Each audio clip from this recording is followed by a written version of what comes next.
Salam, hər vaxtınız xeyir olsun. Baxırıq günün informatika suallarından 64-cü suallar. Sualımız belədir. 513 səhifəlik elektron faylın birinci səhifəsində bu qədər pikseldən və 16 rənglə kodlaşdırılmış qrafiki təsvir var. Aha, ümumi səhifə sayımız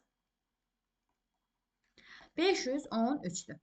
Bu 513 səhifədən bir səhifədə, birinci olsun, beşinci olsun fərq eləmir. Hər hansı bir səhifədə qrafiki təsvir var. Və həmin səhifədə olan qrafiki təsvirin həcmi nə qədərdir? Deməli, bu qədər pikseldən ibarətdir və bu qədər rəngdə kodlaşdırılıb. Gəlin həmin qrafiki təsvirin həcmini tapaq. Demək ki, A vurulmuş B bizə verilib 2 üstü 7 vur 2 üstü 8 və N, yəni rəng sayı verilib 16. Bu durumda biz buradan H-ı əldə edə bilərik. A vurulmuş B vurulmuş i bit düsturuna əsasən. Bəs i biti necə əldə edəcəyik? Əgər rəng sayı 16-dırsa, buradan rəngin çaları i bərabər 4 bit alınacaq. N bərabər 2 üstü i düsturuna əsasən. Və buradan H bərabər eləyəcək. A bizdə 2 üstü 7-dir, B bizdə 2 üstü 8-dir, 4-ü də yazaq 2 üstü 2 kimi. Bu da bizdə olsun 2 üstü 2 bit. Və buradan deməli 8, 2, 10, 2 üstü 17 alırıq. 2 üstü 17 bit. Bunu da kilobayta çevirək, bölək 2 üstü 13-ə. Nəticədən alacaq 2 üstü 4, yəni 16 kilobayt. Demək ki, bunun bu bir səhifəsində 16 kilobaytlıq qrafiki təsvir var. Yerdə nə qədər səhifə qalır? 512 səhifə. İndi görək davamında nə deyir.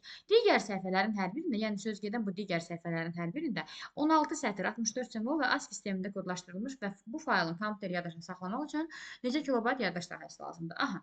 Deməli, yerdə qalan səhifələrdə isə mətn informasiyası var. Hansı məlumatlar verilib? Yerdə qalan səhifə, yəni səhifə sayımız 512, sətr sayımız 16, simvol sayımız 64 və əlifbamız ASCII. Bu məlumatlara əsasən burada olan mətnin həcmini müəyyənləşdirək. H bərabərdir. Sətr, vurulmuş, simvol, səhifə və i bit.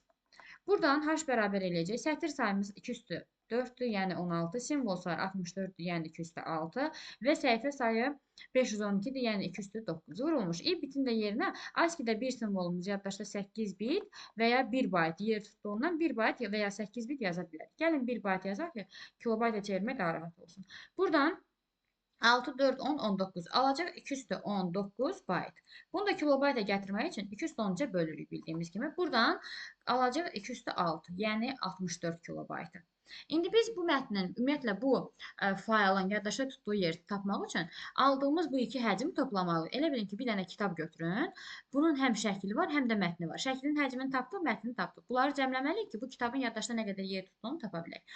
Bunu da cəmləyəndə bizdə nə qədər eləyir? Hətta belə yazın. Bu deyək ki, H1-imizdir, bu da H2-imizdir. Buradan yazıram. H1 plus H2 bizə verəcək nə qədər? 16 üzərinə gəlmiş 64. Nəticə 6, 4-ün 6, 1, 7, 80 kilobayt alınmış olacaq. İndi deyir ki, bu faylı yaddaşda saxlamaq üçün nə qədər yaddaş sahəsi lazımdır? Klasteri 4 kilobayt tutur. Aha, deməli bax, bizim bir klasterimizin tutumu 4 kilobayt ölçüyə malikdir. Biz 80 kilobaytlıq bir faylı 4 kilobaytdan necə dənə klasterə yığa bilərik? Burada çox üzr istəyirəm. Mən axı baytı kilobayta gətirmək üçün 2 üstü 13-ə yox, 2 üstü 10-a bölməliyəm. Burada bir səhvim olub, bir dəqiqə. Burada H2 64 kilobayt eləməyəcək çox ehtimal ki. Baxın, burada 2 üstü 13-ə yox, 2 üstü 10-a böləcəm və nəticədə bizdə 2 üstü 9, yəni 512 kilobayt alınmış olacaq. Daha sonra da bu 512-nin üzərinə, 16-nın üzərinə 512-nin gələndə nəticədə 528 kilobayt nəticəsini əldə edirik. Bunu da bir klasterin tutumu əgər 4 kilobaytdırsa, 512 528 kilobaytlıq bir faylı 4 kilobaytın neçə dənə klasterə yığa bilərik? Bunlar gedəcək, qalacaq bizdə 132 dənə klaster. Əgər bir klasterin tutumu 4 kilobaytdırsa, onda 132 klasterin tutumu nə qədər eləyəcək? X eləyəcək burada 528 kilobayt. Cavabımız eləyəcək A variantı. Bu qədər.